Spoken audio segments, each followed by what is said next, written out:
The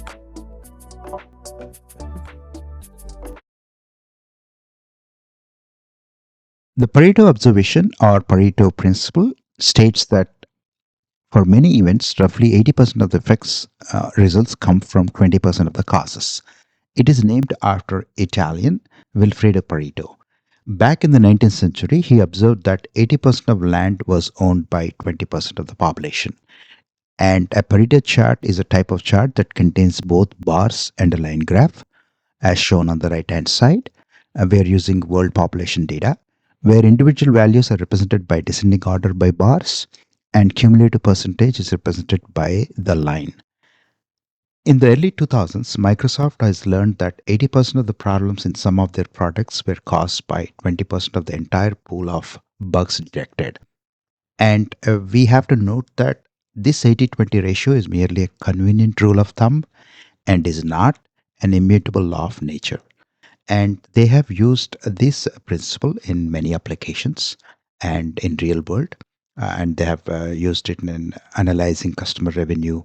They have tried to understand the manufacturing trends, inventory, and they've used this principle in planning, efficiency, goal setting, etc.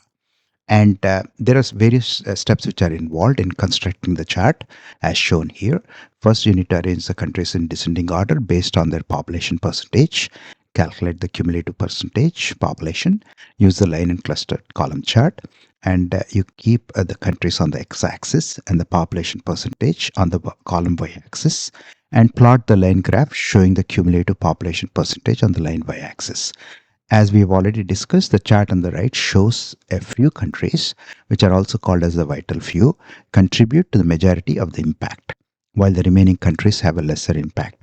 If you can see on the top right, you can see that about 35 countries out of a total 229 countries in this data set have 80% of the population.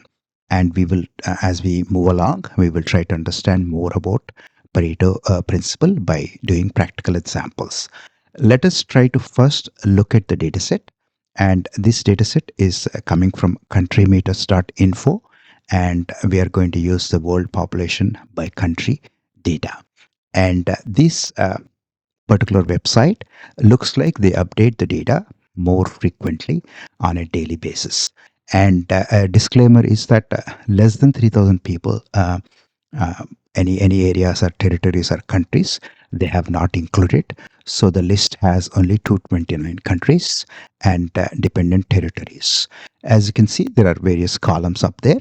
We have the area name, population, and also total percentage of population. And as we scroll down, we can see that there are 229 countries. Let us try to copy this particular link, and let us try to use Python programming language and also Jupyter Notebook. And if you haven't done, please download Python and start using a Jupyter Notebook. And if you are following along, you can follow the steps. We will go and see the step-by-step how we did Pareto analysis using Python. And as a fundamental step, we will try to use pandas as PD, and we will use import requests.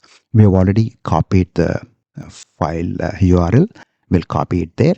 And these are the steps which will help you to bring the data into your Jupyter Notebook. And it will take a couple of seconds for the data to load.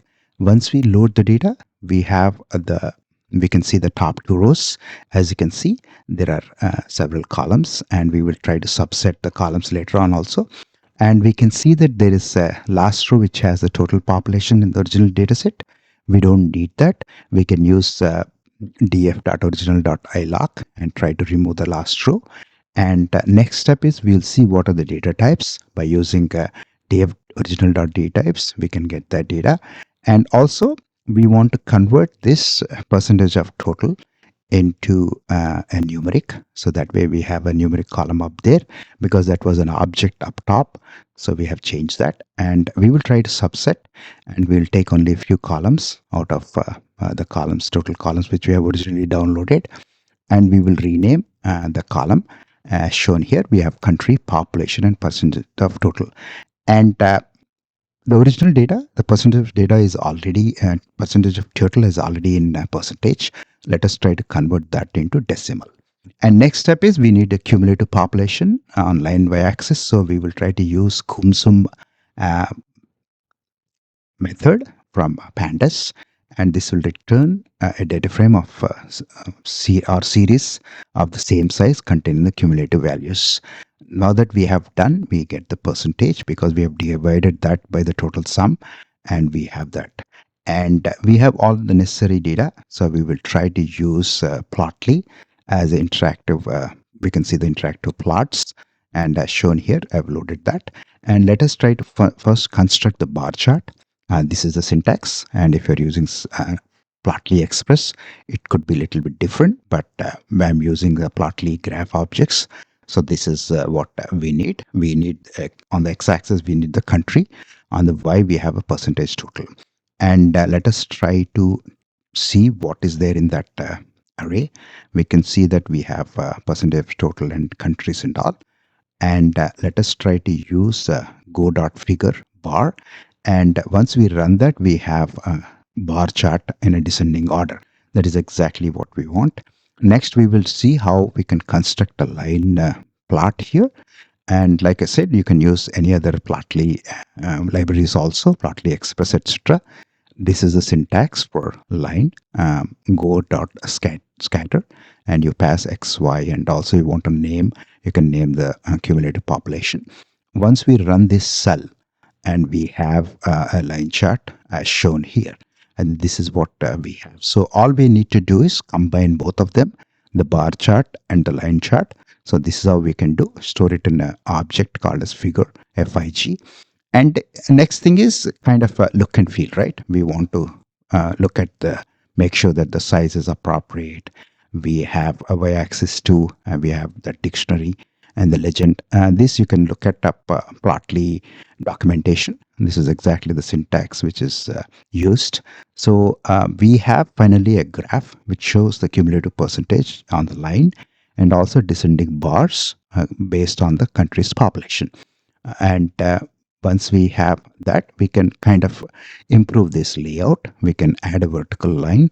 We wanted to look at 80%, right? So that is a threshold for Pareto. So we can have a vertical line as shown here.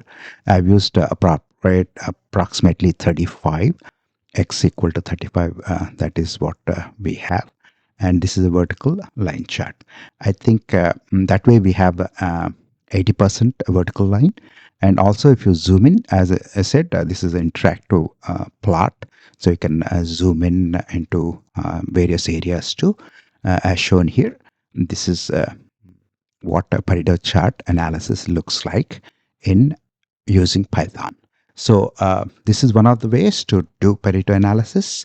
And in a short time, we could understand the basics of Pareto principle. And we have done that using Python. Thanks for watching. See you in the next video.